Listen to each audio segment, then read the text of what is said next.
이 거지년이 어디서 아들 앞길을 막아.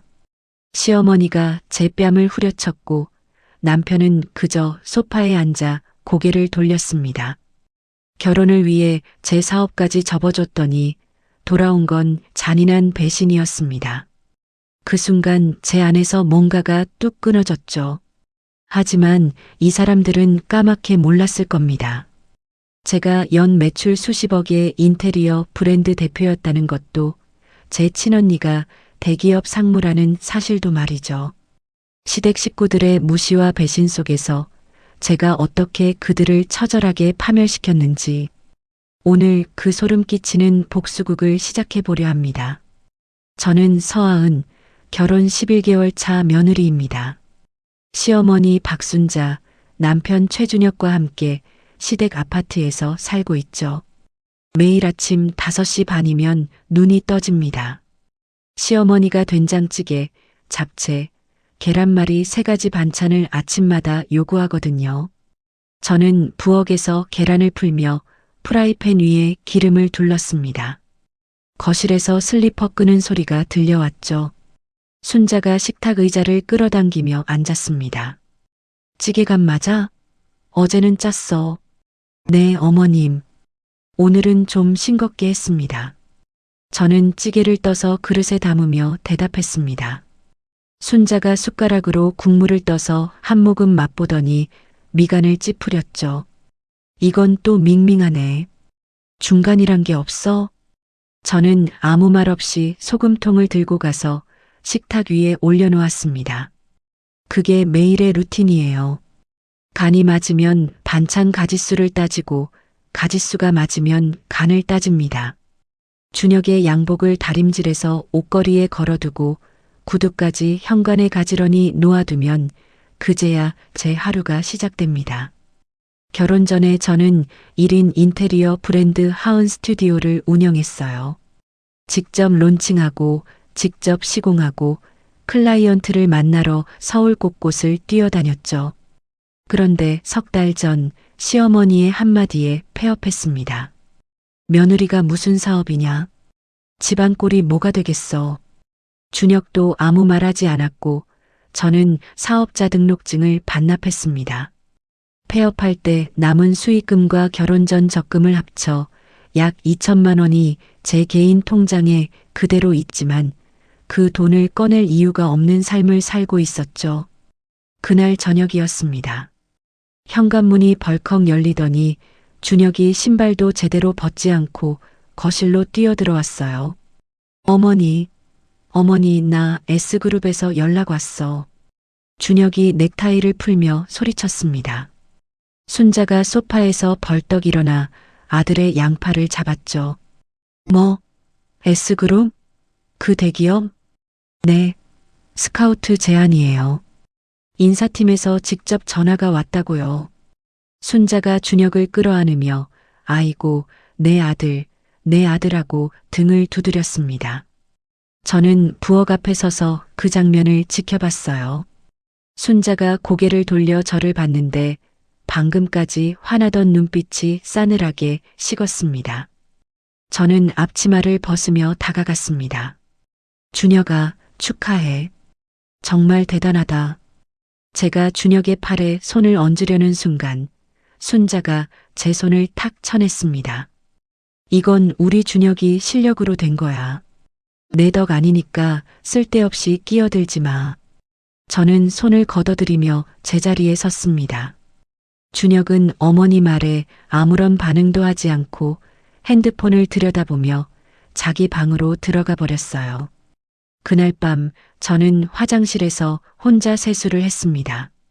거울 속 제 얼굴을 한참 들여다봤죠. 수건으로 물기를 닦다가 세면대 위에 놓인 핸드폰이 눈에 들어왔어요. 저도 모르게 갤러리를 열었습니다. 하은 스튜디오 시절 포트폴리오 사진들이 줄줄이 나왔죠. 카페 인테리어, 원룸 시공, 사무실 리뉴얼. 제가 직접 손으로 만든 공간들이었어요.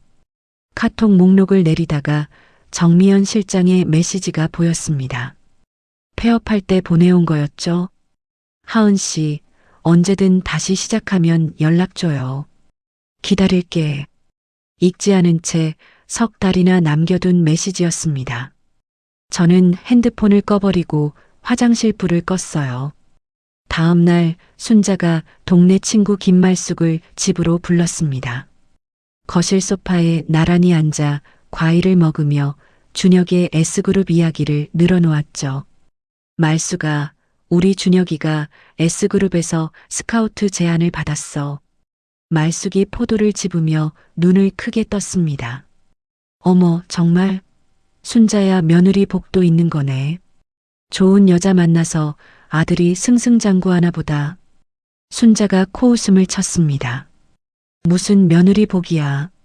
저 애는 아무 복도 없어. 집에서 밥이나 하는 게 전부인데 뭘. 저는 과일 접시를 들고 거실로 나가다가 그 말을 그대로 들었습니다. 접시를 탁자 위에 내려놓는 제 손이 떨렸어요. 말숙이 민망한 얼굴로 저를 쳐다봤지만 순자는 아랑곳하지 않았습니다. 저녁에 준혁이 퇴근하자마자 면접 일정이 잡혔다며 들떠 있었습니다. 저는 옷장에서 정장을 꺼내 다림질하고 노트북을 열어 이력서를 같이 검토해줬죠. 준혁아, 이 부분은 프로젝트 성과를 수치로 넣는 게 좋을 것 같은데. 준혁이 화면을 보다가 고개를 저었습니다. 어머니가 넥타이는 파란색이 좋겠다고 하셨으니까 그거 준비해놔. 제 말은 듣지도 않고 넥타이 색깔 이야기를 하더군요. 이 집에서 제 존재감이 어느 정도인지 그 순간 선명하게 보였습니다. 면접 당일 아침 저는 준혁의 구두를 닦고 현관까지 배웅했습니다. 순자가 준혁의 어깨를 두드리며 말했죠. 면접 끝나면 바로 나한테 전화해. 알았지? 준혁이 고개만 끄덕이고 문을 나섰습니다. 저한테는 눈길 한 번 주지 않았어요. 오후 저 혼자 시댁 거실을 청소하고 있었습니다. 걸레질을 하다가 순자의 방문이 열려 있는 게 보였죠. 서랍장 위에 종이 한 장이 놓여 있었는데 가까이 가보니 재혼 중매 상대 정보가 적혀 있었습니다. 그리고 클립으로 꽂혀 있는 사진 한 장. 준혁과 어떤 여자의 맞선용 사진이었어요. 심장이 멈추는 것 같았습니다. 저는 떨리는 손으로 핸드폰을 꺼내 그 메모와 사진을 찍었습니다. 서랍을 원래대로 닫고 방을 나왔죠. 거실에 서서 한참을 움직이지 못했습니다. 이 집에서 저는 이미 내쫓기로 결정된 사람이었어요. 다만 저만 몰랐을 뿐이죠. 다음 날 아침이었습니다. 준혁이 거실에서 핸드폰을 들고 소리쳤어요. 어머니, 1차 붙었어. 합격이래. 순자가 부엌에서 뛰어나와 두 손으로 준혁의 얼굴을 감쌌습니다. 아이고, 내 아들. 역시 우리 준혁이야. 두 사람이 거실 한가운데서 서로 얼싸안고 웃었습니다. 저는 부엌 문틀에 기대서서 그 장면을 바라봤죠. 어젯밤 발견한 맞선 메모의 존재를 아직 아무에게도 말하지 않은 채였어요. 준혁아, 축하해. 저는 평소처럼 웃으며 말했습니다. 순자가 고개를 돌려 저를 봤어요. 웃음이 싹 사라진 얼굴이었죠. 하은아, 이리 와봐. 앉아. 순자가 소파를 턱으로 가리켰습니다. 저는 앞치마를 벗으며 거실로 나가 소파 끝에 앉았어요. 준혁은 맞은편 소파에 앉아 핸드폰만 만지작거리고 있었습니다. 순자가 팔짱을 끼며 제 정면에 섰죠. 이제 솔직히 말할게. 준혁이가 S그룹 가면 너하고는 안 어울려. 지방격이라는 게 있잖아. 저는 순자의 얼굴을 올려다봤습니다. 어머님, 그게 무슨 말씀이세요? 들으면 알잖아. 이혼해. 준혁이 앞길에 맞는 사람을 만나야지. 순자가 거침없이 내뱉었습니다. 저는 무릎 위에 올려놓은 손을 꽉 쥐었어요. 준혁을 봤습니다. 준혁은 핸드폰 화면에서 눈을 떼지 않았죠. 어머님, 저는 이 결혼을 위해서 사업까지 접었습니다. 그런데 이러시면 안 되지 않습니까? 제 목소리가 떨렸습니다. 결혼 11개월 동안 처음으로 시어머니에게 반박한 순간이었어요. 순자의 눈이 휘둥그레졌습니다. 벌떡 일어나더니 제 앞으로 성큼 다가왔죠. 그리고 제 뺨을 세게 때렸습니다. 찰싹 고개가 옆으로 꺾였어요. 귀가 울렸습니다. 이 거지년이 아들 앞길 막지 말고 꺼져. 네가 뭔데 여기서 말대꾸야. 순자가 제 머리 위로 손가락질을 하며 소리쳤습니다. 거실 전체가 조용해졌어요. 시계 초침 소리만 들렸습니다. 저는 뺨을 감싸준 채 고개를 돌려 준혁을 봤습니다. 준혁이 천천히 고개를 들었어요. 눈이 마주쳤죠. 어머니 말이 좀 과하긴 한데 하은아, 너도 좀 생각을 해봐. 준혁이 시선을 피하며 낮은 목소리로 말했습니다. 그 순간이었어요. 제 안에서 무언가가 툭 끊어지는 소리가 났습니다. 미련이라는 것의 마지막 실황가닥이었죠. 저는 아무 말 없이 일어났습니다. 안방으로 들어가 결혼 전부터 쓰던 캐리어를 꺼냈어요. 옷 몇 벌, 노트북, 하은 스튜디오 시절 포트폴리오가 담긴 USB, 그것만 챙겼습니다. 화장대 위에 결혼 반지를 올려놓았어요. 반지가 유리판 위에서 딸그락 소리를 냈습니다. 캐리어를 끌고 현관으로 나왔을 때 순자는 부엌에서 물을 마시고 있었고 준혁은 소파에 그대로 앉아 있었습니다. 아무도 저를 막지 않았어요. 현관문을 닫는 순간 뒤에서 아무 소리도 들리지 않았습니다. 다음 날 오전 저는 가정법원에 갔습니다. 협의이혼 의사확인 신청서를 접수했죠. 상담원이 서류를 받으며 물었습니다. 재산 분할이나 위자료 청구는 안 하시겠어요? 안 합니다. 깨끗하게 끝내겠습니다. 저는 볼펜을 내려놓으며 대답했어요. 상담원이 잠시 저를 바라보더니 고개를 끄덕였습니다. 법원에서 안내받은 대로 1개월의 숙고 기간이 시작됐습니다. 저는 대학 동기 오수진의 원룸으로 갔어요. 초인종을 누르자 수진이 문을 열었죠. 하은아, 이 시간에 웬일이야? 캐리어는 또 뭐야? 수진이 제 얼굴을 들여다봤습니다. 뺨에 아직 붉은 자국이 남아 있었거든요. 수진의 표정이 굳었어요. 더 이상 묻지 않았습니다. 들어와. 이불 깔아줄게. 수진이 캐리어를 받아 안으로 끌어들이며 말했습니다. 저는 수진의 원룸 바닥에 앉아서야 숨을 내쉴 수 있었어요. 숙고 기간 1개월이 지났습니다. 최종 이혼 서류에 도장을 찍는 날 가정법원 복도에서 준혁을 만났어요. 준혁이 복도 벤치에서 일어나며 말했습니다. 이렇게까지 할 줄 몰랐다. 진짜 가는 거야? 저는 준혁의 얼굴을 올려다봤습니다. 한 달 전 소파에 앉아 고개를 돌리던 그 얼굴이었죠. 시키는 대로 꺼져주는 거야. 저는 담담하게 대답하고 법원 문을 나섰습니다. 뒤돌아보지 않았어요. 같은 시각 시댁에서는 순자가 준혁에게 전화를 걸었겠죠. 잘 됐다며 김 회장 딸 맞선을 재촉했을 겁니다. 준혁은 S그룹 최종 면접 준비에 몰두하며 제 빈자리를 의식하지 않았을 거예요. 저는 수진의 원룸 창가에 앉았습니다. 핸드폰을 꺼내 하은 스튜디오 포트폴리오를 하나하나 넘겼어요. 폐업 당시 마지막으로 작업한 프로젝트 사진에서 손가락이 멈췄습니다. 성수동의 작은 카페였죠. 제가 직접 벽을 칠하고 조명을 달고 가구 배치를 잡았던 공간이었어요. 다시 시작하겠다. 저는 핸드폰을 꺼지 않고 정미연 실장의 카톡창을 열었습니다. 이혼 확정 후 사흘째 되는 날이었습니다. 저는 수진의 원룸 바닥에 노트북을 펴고 앉았어요. 하은 스튜디오 제론칭 사업 계획서를 작성하기 시작했죠. 결혼 전 거래처였던 인테리어, 자재업체 리스트, 클라이언트 연락처가 고스란히 남아 있었습니다. 생각보다 빠르게 뼈대가 잡혔어요. 업체별 단가표를 정리하고 시공 가능 범위를 다시 산출하고 포트폴리오를 카테고리별로 분류했습니다. 수진이 퇴근하고 들어와 현관에서 신발을 벗다가 바닥에 쪼그리고 앉아 노트북을 두드리는 저를 봤죠. 야, 너 눈빛 결혼 전으로 돌아갔다. 수진이 가방을 소파에 던지며 말했습니다. 저는 고개를 들어 웃었어요. 웃는 게 어색하지 않은 게 며칠 만인지 모르겠더군요.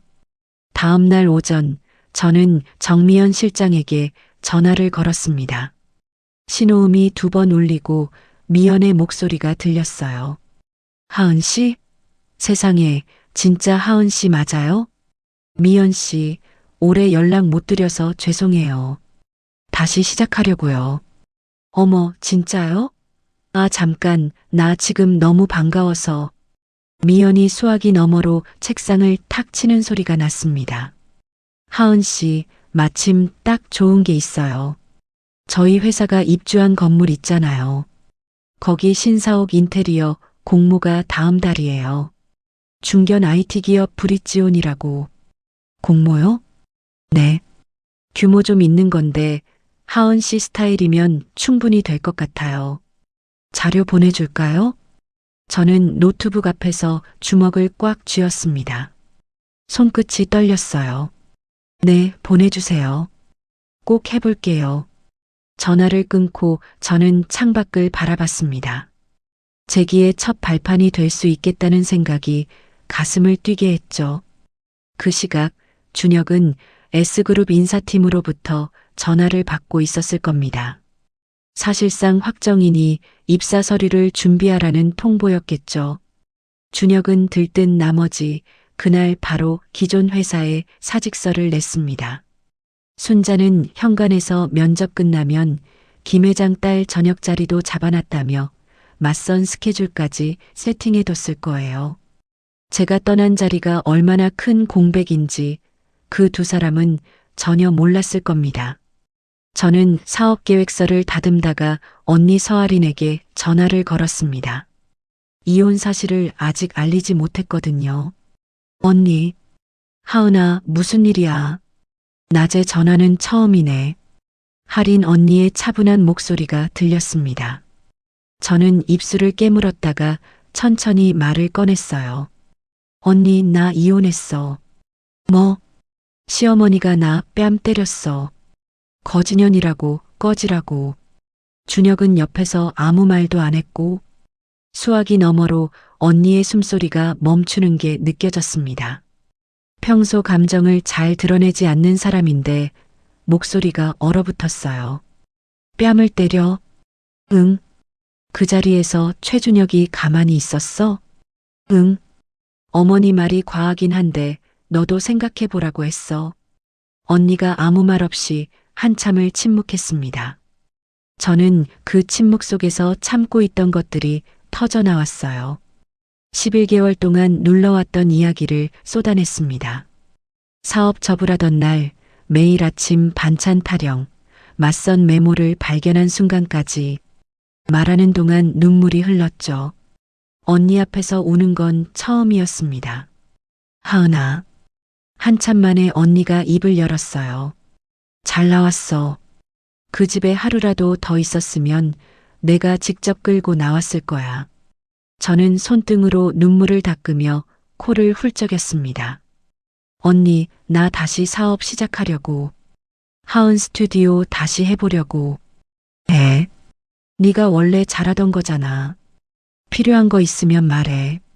통화를 끊은 뒤 하린 언니는 자기 책상 앞에 앉아 있었을 겁니다. S그룹 전략기획실 상무인 언니가 준혁의 이직을 내부 추천한 당사자였다는 사실을 저는 그때 몰랐어요. 언니는 그날 밤 S그룹 인사 담당 이사에게 메일을 보냈습니다. 최준혁 후보에 대한 추천을 전면 철회한다. 해당 후보의 개인 신원에 대해 더 이상 보증할 수 없다는 내용이었죠. 이틀 뒤 준혁은 S그룹 인사팀에서 전화를 받았습니다. 내부 사정으로 채용건이 취소되었다는 통보였죠. 이미 기존 회사에 사직서를 낸 뒤였습니다. 사직서 철회를 위해 이 부장을 찾아갔지만 자리에 이미 세 사람이 확정됐다는 대답만 돌아왔어요. 하루아침에 대기업도 기존 직장도 모두 잃은 겁니다. 순자는 김 회장 딸 맞선이라도 붙잡겠다며 중매쟁이한 여사에게 전화했지만 돌아온 대답은 간단했겠죠. 박 여사님, 김 회장 쪽에서 거절하셨어요. 현재 무직이시라면서요. 순자가 꿈꾸던 것들이 하나씩 무너지고 있었을 겁니다. 같은 주 저는 미연의 소개로 인테리어 자재 납품업체 대표 강태호를 만났습니다. 카페에서 마주 앉아 제 포트폴리오를 펼쳤죠. 강태호 대표가 사진을 한 장씩 넘기더니 고개를 끄덕였어요. 이 정도 감각이면 브릿지온 공모 충분히 되겠는데요. 자재 협찬 포함해서 같이 해봅시다. 강태호 대표가 명함을 건네며 말했습니다. 저는 두 손으로 명함을 받아들었어요. 그날 밤 수진의 원룸 작은 책상 위에 사업계획서, 포트폴리오, 강태호 대표의 명함을 나란히 놓고 바라봤습니다. 11개월 전 시어머니의 한마디에 접었던 일이 다시 형태를 갖추기 시작한 거예요. 이번에는 누구의 허락도 필요 없었습니다. 그게 저를 단단하게 만들었죠. 할인 언니가 보내준 소규모 사무실 임대 정보를 열어봤습니다. 서울 성수동 10평짜리 작업실이었어요. 보증금은 하은 스튜디오 폐업 당시 자녀 수익금과 결혼 전 적금을 합쳐 마련할 수 있었죠. 계약서에 도장을 찍고 수진의 원룸으로 돌아와 캐리어를 챙기며 말했습니다. 수진아, 신세 많이 졌다. 진짜 고마워. 수진이 팔짱을 끼고 문틀에 기대서며 웃었어요. 고마우면 나중에 성공해서 내 집 인테리어 공짜로 해줘. 꼭 그럴게. 저는 캐리어를 끌고 수진의 원룸을 나섰습니다. 작업실에 첫 출근한 날 문을 열자 텅 빈 공간이 펼쳐졌어요. 접이식 책상 하나를 펴고 노트북을 올려놓았습니다. 그게 전부였죠. 하지만 이 공간은 온전히 제 것이었어요. 미연이 보내준 브릿지온 신사옥 인테리어 공모 브리핑 자료를 열었습니다. 공모 주체는 중견 IT 기업 브릿지온, 심사위원 4명 중 1명이 윤상우 이사라는 정보가 눈에 들어왔어요. 업계에서 까다롭기로 악명 높은 사람이었죠. 저는 입술을 깨물며 자료를 처음부터 끝까지 읽었습니다. 공모 제출 마감까지 3주밖에 남지 않았어요. 저는 매일 새벽 2시까지 작업실에 남아도면 작업과 시뮬레이션을 동시에 진행했습니다. 혼자서 하려니 눈앞이 까마득할 때도 있었죠. 어느 날 저녁 강태호 대표가 작업실 문을 두드렸습니다. 손에 자재 샘플 박스를 들고 있었어요. 서 대표님, 이 원목 패널 한번 보세요. 브릿지온 브랜드 색감하고 잘 맞을 겁니다. 강태호 대표가 박스에서 패널 조각을 꺼내 책상 위에 놓으며 말했습니다. 저는 패널의 결을 손으로 쓸어보며 고개를 끄덕였어요. 이거 좋네요. 로비 벽면에 쓰면 톤이 딱 맞겠어요. 그렇죠? 단가도 맞춰드릴 수 있으니까 마음 놓고 넣으세요. 누군가와 의견을 나누며 작업하는 감각이 돌아왔습니다. 결혼 생활 동안 잊고 있던 것이었죠. 공모 마감 이틀 전 윤상우 이사가 사전 미팅을 요청해 왔어요. 저는 긴장한 채로 브릿지온 본사 회의실 문을 열고 들어갔습니다. 긴 테이블 끝에 윤상우 이사가 앉아 있었죠. 제 포트폴리오를 천천히 넘기더니 안경 너머로 저를 올려다봤어요. 1인 업체라고요? 네. 이 규모의 프로젝트를 혼자서 감당할 수 있겠어요? 윤상우 이사가 포트폴리오를 탁 덮으며 말했습니다. 대놓고 무시하는 톤이었어요. 이를 꽉 깨물었습니다. 하지만 준비한 프레젠테이션을 끝까지 마쳤죠. 목소리가 떨리지 않도록 숨을 고르며 마지막 슬라이드까지 넘겼습니다. 회의실을 나와 엘리베이터를 기다리는데 다리에 힘이 풀렸어요. 작업실로 돌아와 의자에 앉았지만 손이 축 늘어졌습니다. 그때 핸드폰이 울렸어요. 미연이었습니다. 하은 씨, 윤 이사는 원래 그래요. 누구한테나 그래. 근데 나머지 심사위원 3명이 하은 씨 디자인에 관심 보였대요. 정말요? 응. 내가 확인한 거니까 믿어. 남은 이틀 더 다듬어봐. 전화를 끊고 저는 다시 노트북 앞에 앉았습니다. 남은 이틀 디자인을 더 정교하게 다듬기로 했어요. 그 무렵 준혁은 대학 선배를 통해 중소기업 영업직 면접 기회를 겨우 잡았을 겁니다. 하지만 연봉이 이전 직장의 절반도 안 되는 조건이었죠. 순자가 반대했을 거예요. 우리 준혁이가 그런 데를 가? 말도 안 돼. 결국 준혁은 면접을 포기했겠죠. 어머니와 아들이 서로의 발목을 잡는 구조가 점점 깊어지고 있었을 겁니다. 공모 제출 당일 아침, 저는 완성된 디자인 패널과 프레젠테이션 자료를 가방에 넣고 브릿지온 본사로 향했습니다. 접수대 앞에 도착하니 경쟁 업체 4곳의 팀원들이 대형 보드를 세워두고 서 있었어요. 화려한 포트폴리오 패널, 4명, 5명씩 팀을 이룬 사람들. 저는 혼자였습니다. 가방 하나가 전부였죠. 위축되려는 순간 핸드폰에 문자가 떴어요. 하은 씨 디자인이 제일 낫습니다. 자신감 갖고 내세요. 마이너스 강태호. 저는 심호흡을 한번 하고 접수대 앞으로 걸어갔습니다. 서류를 내밀며 말했어요. 하은 스튜디오 접수합니다. 공모 결과 발표까지 2주가 남았습니다. 그 기간 동안 작업실 운영비를 벌어야 했어요. 수진이 자기 SNS에 하은 스튜디오를 홍보해줬고 소규모 원룸 인테리어 시공건을 이건 수주했습니다. 클라이언트를 직접 현장에 데려가 시공 과정을 보여주며 하나하나 손으로 만든다는 방향을 잡아갔죠. 결과 발표 당일이 왔습니다.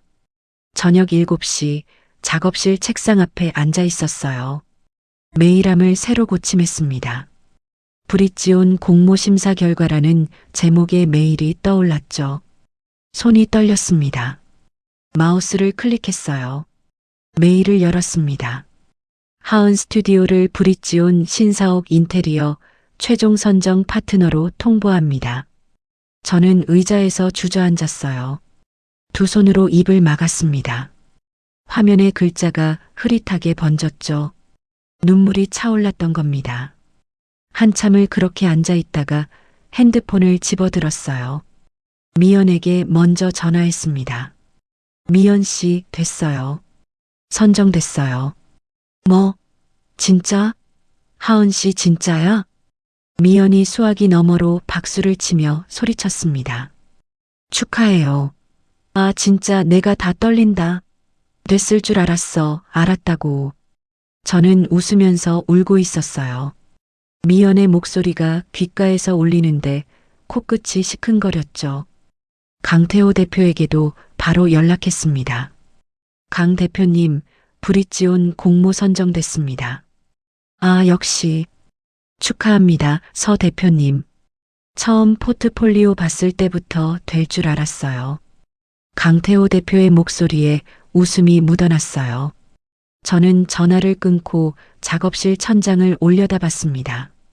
형광등 불빛이 눈에 부셨죠. 20평짜리 공간에서 시작한 일이 진짜 형태를 갖춘 겁니다. 다음 날 오전 브릿지온 본사에서 계약 미팅이 잡혔습니다. 저는 정장을 입고 회의실에 들어갔어요. 브릿지온 대표와 실무진이 테이블 한쪽에 앉아 있었고 맞은편에 제 자리가 있었죠. 그런데 테이블 끝에 윤상호 이사가 앉아 있었습니다. 공모 사전 미팅 때 저를 무시했던 그 사람이었어요. 윤상호 이사가 입꼬리를 살짝 내린 채 서류를 넘기고 있었지만 대표의 결정에 이의를 제기하지는 못하는 얼굴이었습니다. 서 대표님, 시공 범위와 일정 말씀드릴게요. 브릿지온 대표가 서류를 밀어주며 말했습니다. 저는 한 장 한 장 꼼꼼히 읽으며 예산과 일정을 협의했어요. 목소리가 떨리지 않도록 턱에 힘을 줬습니다. 계약서 마지막 장에 사인을 하는 순간 펜을 쥔 손가락 끝에 힘이 들어갔죠. 회의실을 나와 엘리베이터를 타고 건물 밖으로 나왔습니다. 성수동 거리의 바람이 얼굴에 닿았어요. 저는 걸으면서 할인 언니에게 전화를 걸었습니다. 언니, 나 브릿지온이랑 계약했어. 그래. 그 정도 프로젝트면 포트폴리오에 확실한 한 줄이 생기는 거다. 언니의 목소리는 담담했어요. 하지만 그 담담함 속에 인정이 담겨 있었습니다. 전화를 끊고 저는 걸음을 멈췄어요. 결혼 기간 동안 한 번도 듣지 못했던 말이었죠. 잘하고 있다는 말, 네가 해낸 거라는 의미. 코끝이 시큰해져서 고개를 숙이고 한참 서 있었습니다. 그 시각 준혁은 시댁 아파트 소파에 누워 있었을 거예요. 백수 생활이 석 달째였겠죠. 생활비가 바닥나기 시작하면서 순자가 처음으로 제 이름을 꺼냈을 겁니다. 준혁아, 하은이가 위자료도 안 받아간 게 이상하지 않아? 보통 한 푼이라도 받아가잖아. 어머니, 그 얘기 왜 해요? 제가 전화하면 뭐가 됩니까? 준혁이 소파에서 몸을 돌리며 짜증을 냈겠죠. 자존심이 허락하지 않았을 테니까요. 저는 브릿지온 프로젝트에 본격적으로 착수했습니다. 3인 규모의 시공팀을 외주로 꾸렸어요. 시공팀장 박재민은 베테랑 목수 출신이었습니다. 처음 만난 날 제 도면을 펼쳐보더니 눈을 크게 떴죠. 1인 대표가 이 규모 시공을 따낸 건 처음 봅니다. 박재민이 도면 위에 손가락을 짚으며 말했습니다. 저는 긴장한 채로 박재민의 반응을 살폈어요. 근데 디테일이 확실하네요. 여기 조명 배치랑 동선 설계 꼼꼼합니다. 박재민이 고개를 끄덕이며 도면을 접었습니다. 현장의 신뢰를 얻은 순간이었죠. 시공 2주차에 접어들자 브릿지온 직원들이 공사 현장을 오가기 시작했어요. 점심시간에 슬쩍 들여다보는 사람들이 늘었죠. 어느 날 오후 마케팅팀 김소라 대리가 현장 입구에서 저를 불렀습니다. 서 대표님, 잠깐 여쭤봐도 될까요?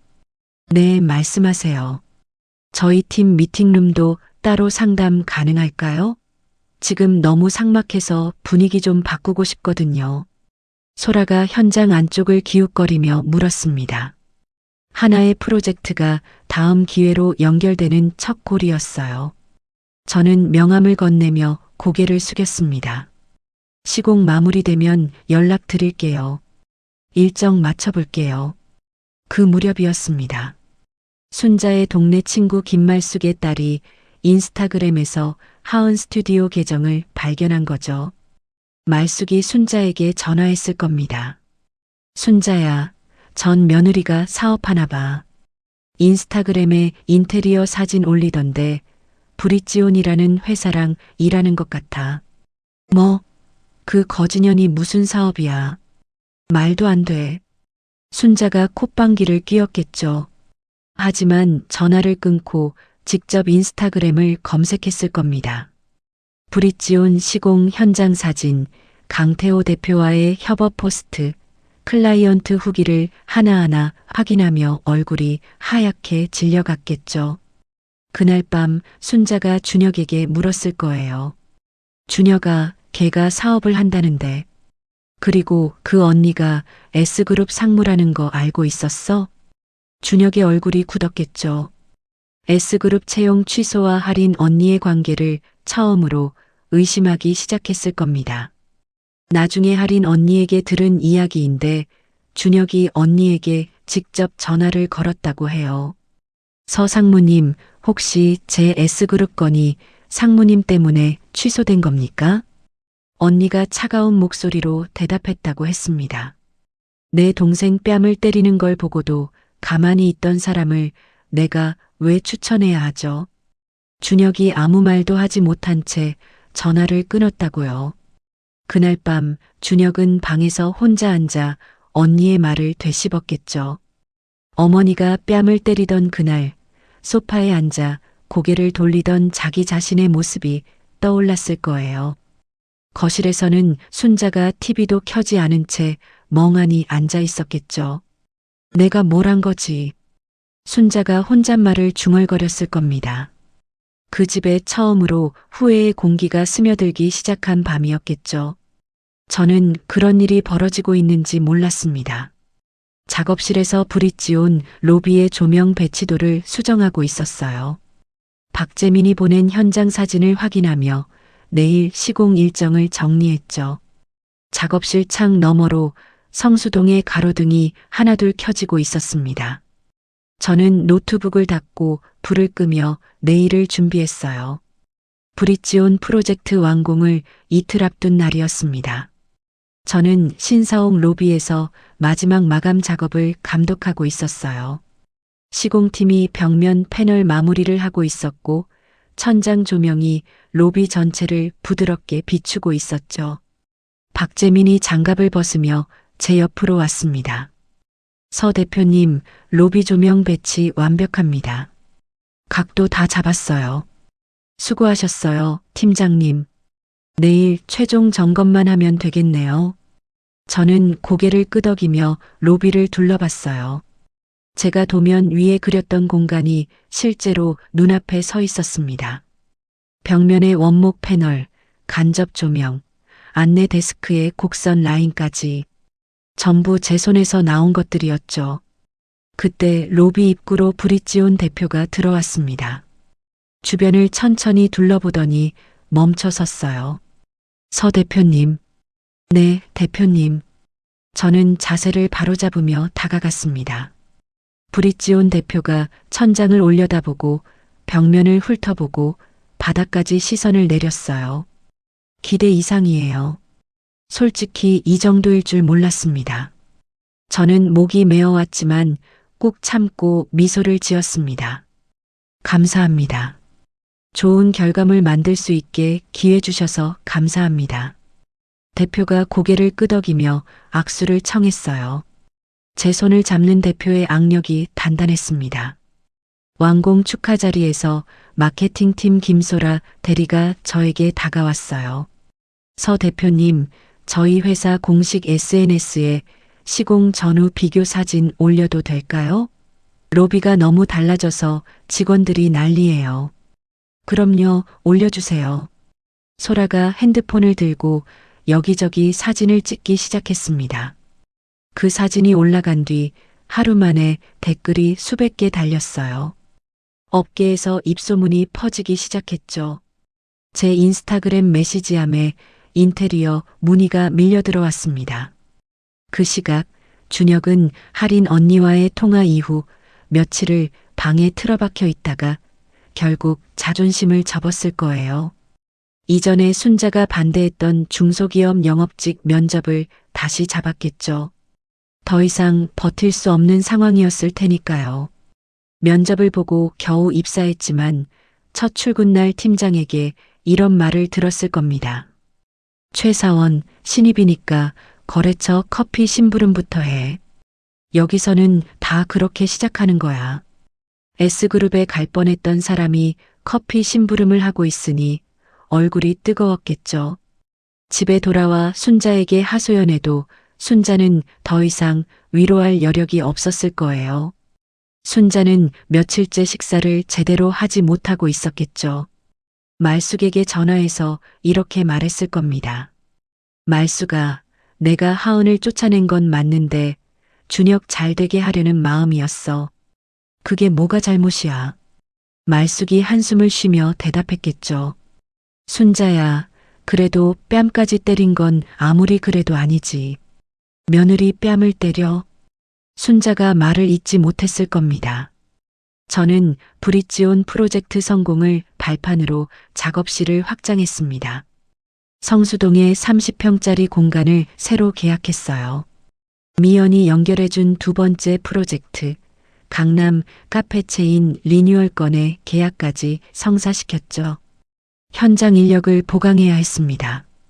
인테리어 학과를 갓 졸업한 이주영을 프리랜서 계약으로 합류시켰어요. 주영이 제 첫 팀원이 된 겁니다. 주영이 합류한 첫 주 둘이서 강남 카페 현장 실측을 나갔습니다. 줄자를 들고 벽면 치수를 재던 주영이 문득 저를 돌아보며 물었어요. 대표님, 근데 대표님은 왜 한동안 이 일을 안 하셨어요? 포트폴리오 보면 예전에도 잘하셨잖아요. 저는 줄자를 접으며 잠시 말을 멈췄습니다. 시댁 부엌에서 계란말이를 부치던 아침들이 스쳤지만 금방 지나갔어요. 개인적인 사정이 있었어요. 근데 이제 다시는 안 놓을 거예요. 주영이 아하며 고개를 끄덕이고는 다시 줄자를 펼쳤습니다. 더 묻지 않았어요. 과거를 설명하지 않아도 되는 이 새로운 관계가 편안하게 느껴졌습니다. 그 무렵 준혁은 SNS에서 하은 스튜디오의 성장 소식을 계속 확인하고 있었겠죠. 중소기업 영업 실적 압박에 시달리다 퇴근 후 편의점에서 술을 사들고 집에 들어갔을 거예요. 캔맥주를 따면서 순자에게 말했겠죠. 어머니, 그때 하은한테 왜 그랬어요? 하은이가 원래 능력 있는 사람이었다고요. 순자가 벌떡 일어나며 대들었을 겁니다. 뭐, 다 너 잘되라고 한 거야. 엄마가 뭘 잘못했다고 그래. 하지만 순자의 눈에는 눈물이 고여 있었겠죠. 그날 밤 순자는 혼자 핸드폰을 들고 하은 스튜디오 인스타그램을 열었을 거예요. 제가 작업실에서 밝게 웃고 있는 사진을 오래 들여다봤겠죠. 핸드폰을 뒤집어 놓으며 혼잣말을 했을 겁니다. 그때 내가 뺨을 안 때렸으면. 같은 주 저는 할인 언니와 오랜만에 저녁을 먹었습니다. 성수동 근처 조용한 식당에서 마주 앉았죠. 언니가 젓가락으로 반찬을 집다가 문득 말했어요. 하은아, 준혁 어머니가 내 연락처를 수소문하고 다닌다더라. 저는 숟가락을 내려놓았습니다. 언니, 그쪽 일은 이미 끝난 거야. 지금 내 일에 집중하고 싶어? 알았어. 그냥 알려주는 거야. 언니가 더 이상 말하지 않았어요. 저는 다시 숟가락을 들었지만 마음 한편에 작은 파문이 일었습니다. 금방 가라앉혔죠. 저녁 식사를 마치고 작업실로 돌아왔습니다. 불을 켜니 주영의 책상 위에 메모가 놓여 있었어요. 대표님, 오늘도 수고하셨습니다. 내일 카페 현장 자재 입고 확인 제가 해놓을게요. 저는 메모를 읽으며 입꼬리가 올라갔습니다. 작업실 창가에 서서 성수동 거리의 야경을 내다봤어요. 건너편 카페의 불빛, 오가는 사람들, 가로수에 걸린 조명. 11개월 전 시댁 부엌에서 시어머니의 눈치를 보던 제가 지금 이 자리에 서 있습니다. 제 이름이 걸린 작업실에서 제 팀원이 남긴 메모를 읽고 있죠. 이건 제가 만든 자리니까요. 강남 카페 체인 리뉴얼 프로젝트 착수 2주째였습니다.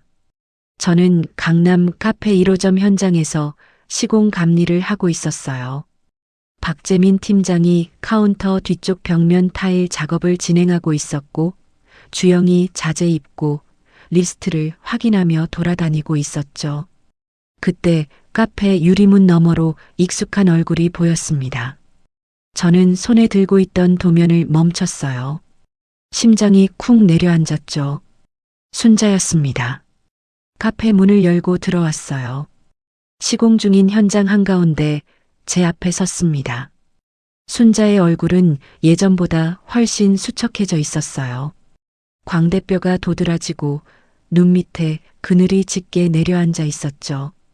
11개월 만에 마주하는 얼굴이었습니다. 하은아. 순자가 제 이름을 불렀어요. 목소리가 갈라져 있었습니다. 그리고 제 앞에서 무릎을 꿇었습니다. 바닥에 무릎이 닿는 둔탁한 소리가 났어요. 하은아, 내가 미쳤었어. 눈이 멀어서 그랬어. 제발, 제발 준혁이를 한 번만 봐줘. 순자가 이마를 바닥에 찌우며 대성통곡하기 시작했습니다. 어깨가 들썩이고 콧물과 눈물이 뒤범벅이 됐어요. 현장에 있던 박재민 팀장이 타일을 들고 선체로 굳어버렸고 주영이 입을 벌린 채 저와 순자를 번갈아 봤습니다. 저는 감정이 복잡하게 뒤엉켰어요. 하지만 이곳은 제 일터였습니다. 저는 표정을 관리하며 순자의 팔을 잡아 일으켰어요. 어머님, 일어나세요. 여기서 이러시면 안 됩니다. 순자를 카페 뒤편 골목으로 데리고 나왔습니다. 좁은 골목에 두 사람만 남았죠. 순자가 울음을 멈추지 못하며 제 손을 잡았어요. 하은아, 준혁이가 매일 술만 마셔. 회사에서도 곧 잘릴 것 같고 아들이 망가지고 있어. 내가 잘못했어. 내가 다 잘못한 거야. 순자의 손이 떨리고 있었습니다. 저는 순자의 손을 조심스럽게 풀어냈어요. 한 걸음 물러서며 말했습니다. 어머님, 저는 더 이상 그 집 사람이 아닙니다. 어머님 사정은 안 됐지만 그건 어머님과 준혁이가 풀어야 할 일이에요. 저는 돌아갈 수 없습니다. 저는 고개를 숙여 인사하고 카페 현장으로 돌아갔습니다. 뒤에서 순자의 흐느끼는 소리가 들렸지만 돌아보지 않았어요. 현장으로 돌아오자 주영이 조심스럽게 다가왔습니다. 대표님, 괜찮으세요? 괜찮아요. 옛날 일이에요. 저는 도면을 다시 집어들며 대답했습니다. 하지만 손에 힘이 들어가지 않았어요. 잠시 뒤 화장실로 들어가 문을 잠갔습니다. 벽에 등을 기대고 서서 눈을 감았어요. 순자가 무릎 꿇고 울던 얼굴과 1년 전 제 뺨을 때리던 손이 겹쳐 보였습니다. 같은 사람이었죠. 저는 깊은 숨을 내쉬고 세면대에서 찬물로 얼굴을 씻었습니다. 거울 속 제 얼굴을 똑바로 보며 고개를 끄덕였어요. 다음 날 저녁이었습니다. 작업실에서 내일 시공 일정을 정리하고 있는데 주영이 먼저 퇴근한 뒤라 혼자였어요. 문 앞에서 인기척이 났습니다. 유리문 너머로 사람 그림자가 보였죠. 문을 열자 준혁이 서 있었습니다. 눈 밑에 다크서클이 깊게 내려앉아 있었고 양복은 구겨져 있었어요. 넥타이가 비뚤어진 채로 풀려 있었죠. 예전에 자신만만하던 모습은 어디에도 없었습니다. 하은아, 할 말이 있어. 준혁의 목소리가 작았어요. 저는 잠시 준혁을 바라보다가 문을 열어줬습니다. 작업실 안접이식 의자에 마주 앉았어요. 준혁이 무릎 위에 손을 올리고 고개를 숙였습니다. 한참 동안 아무 말이 없었죠. 작업실 시계 소리만 째깍째깍 울렸습니다. 그날 어머니가 너를 때릴 때 내가 막았어야 했어. 준혁이 고개를 더 숙이며 말했습니다. 미안해. 진짜 미안해. 저는 의자 등받이에 기대앉아 준혁을 바라봤어요. 오래 침묵했습니다. 준혁아. 저는 천천히 입을 열었습니다. 그날 뺨 맞은 것보다 네가 고개 돌린 게 더 아팠어. 준혁이 주먹을 쥐었어요. 고개를 들지 못했습니다. 그리고 지금 이렇게 찾아온 거 나한테 돌아오고 싶어서가 아니라 상황이 힘들어서인 거 아니야? 제 목소리는 담담했어요. 흔들리지 않으려고 무릎 위에 올린 손에 힘을 줬습니다. 준혁이 고개를 들었어요. 입술을 달싹거리다가 말했습니다. 정말 돌이킬 수 없어? 그때 어머니가 나한테 꺼지라고 했고 너는 거기 앉아서 아무 말도 안 했어. 그게 끝이었어. 저는 준혁의 눈을 똑바로 보며 대답했습니다. 준혁이 입을 다물었어요. 눈가가 붉어졌지만 울지는 않았습니다. 천천히 의자에서 일어나 고개를 떨구고 작업실 문을 향해 걸어갔죠. 문이 닫혔습니다. 저는 한참 동안 닫힌 문을 바라봤어요. 책상 서랍을 열었습니다. 이혼 서류 사본이 들어 있었죠. 꺼내서 한참 들여다봤어요. 그리고 서류 파쇄기에 넣었습니다.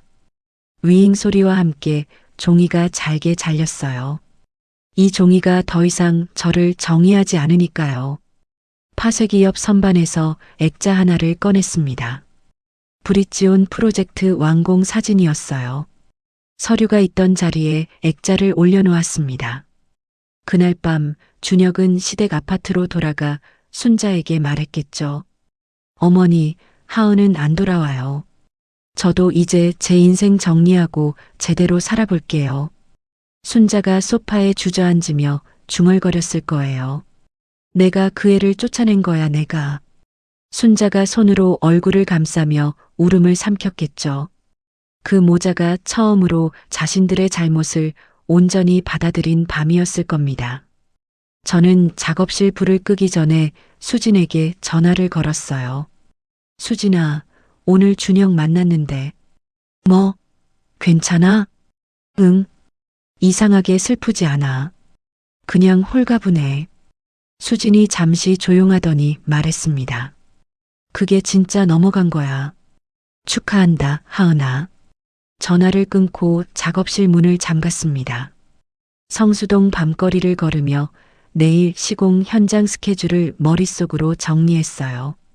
카페 1호점 카운터 타일 마무리, 2호점 실측 일정, 주영에게 넘길 자재 발주서. 할 일이 가득했습니다. 그게 좋았어요.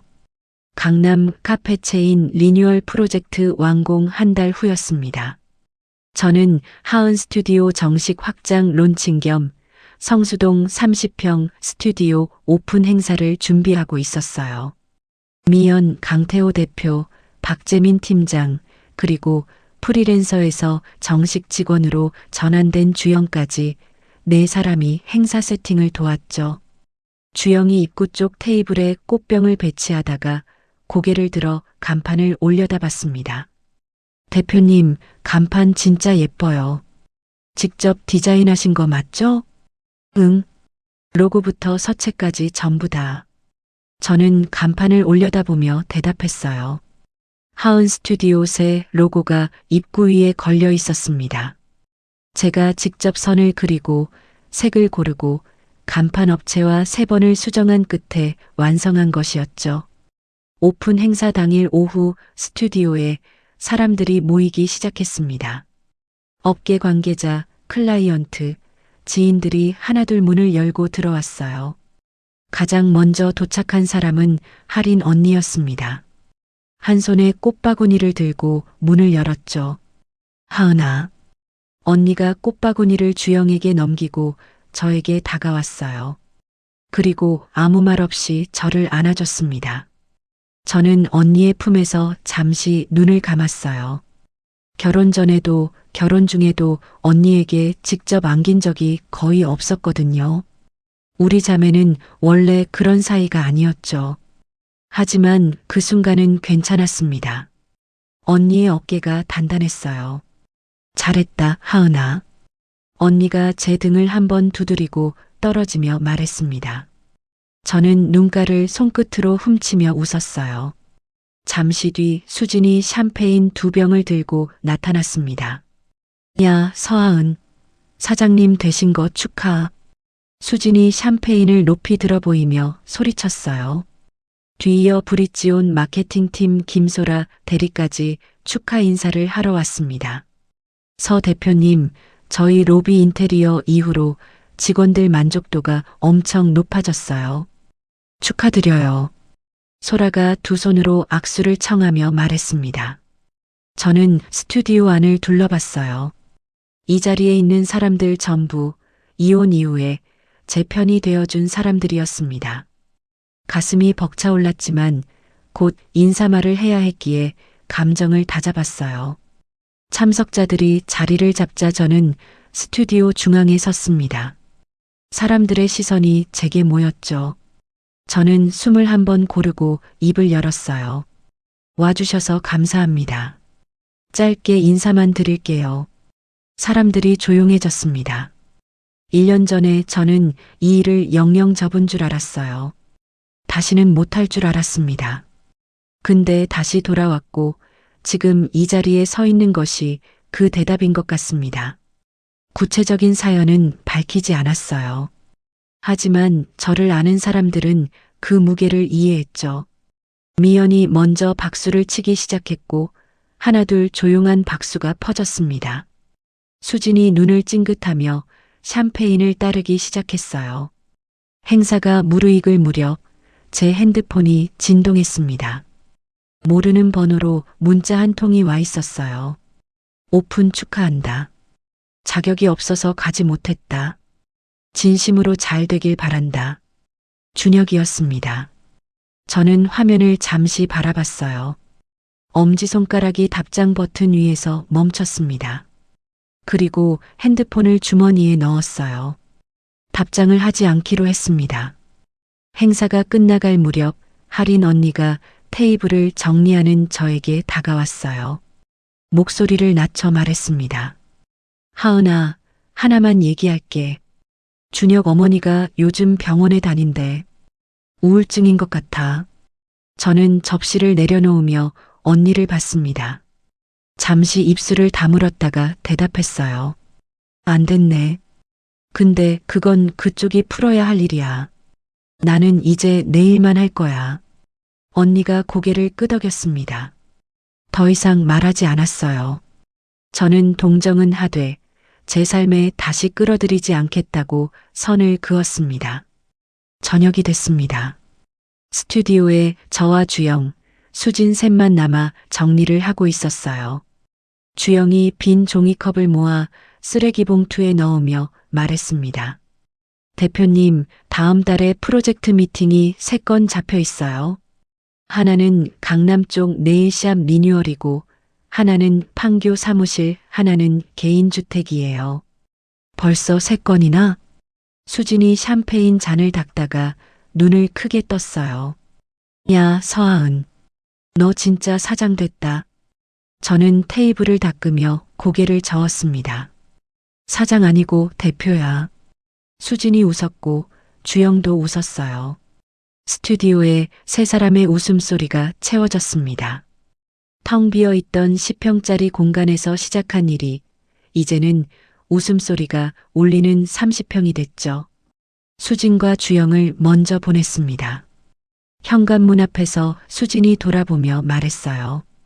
하은아, 오늘 진짜 멋있었어. 고마워. 조심히 들어가. 문이 닫히고 저 혼자 남았습니다. 스튜디오 창가에 서서 성수동 야경을 내다봤어요. 건너편 가로등 불빛, 지나가는 사람들의 실루엣, 멀리 보이는 간판들. 11개월간의 결혼 생활이 떠올랐습니다. 매일 아침 된장찌개를 끓이던 부엌, 뺨을 맞고 고개가 꺾이던 그 순간 캐리어를 끌고 현관문을 나서던 날. 가정법원에서 도장을 찍던 손의 감각, 수진의 원룸 창가에서 포트폴리오를 넘기던 밤, 브릿지온 합격 메일을 열던 저녁, 순자가 무릎 꿇던 카페 골목, 준혁에게 마지막 거절을 하던 작업실까지 전부 제 안에 있었습니다. 하지만 더 이상 저를 가두지 못하는 것들이었어요. 그때 핸드폰이 울렸습니다. 미연이었어요. 하은 씨, 다음 주 새 클라이언트 미팅 장소 어디로 잡을까요? 카페로 할까요? 아니면 거기로 모실까요?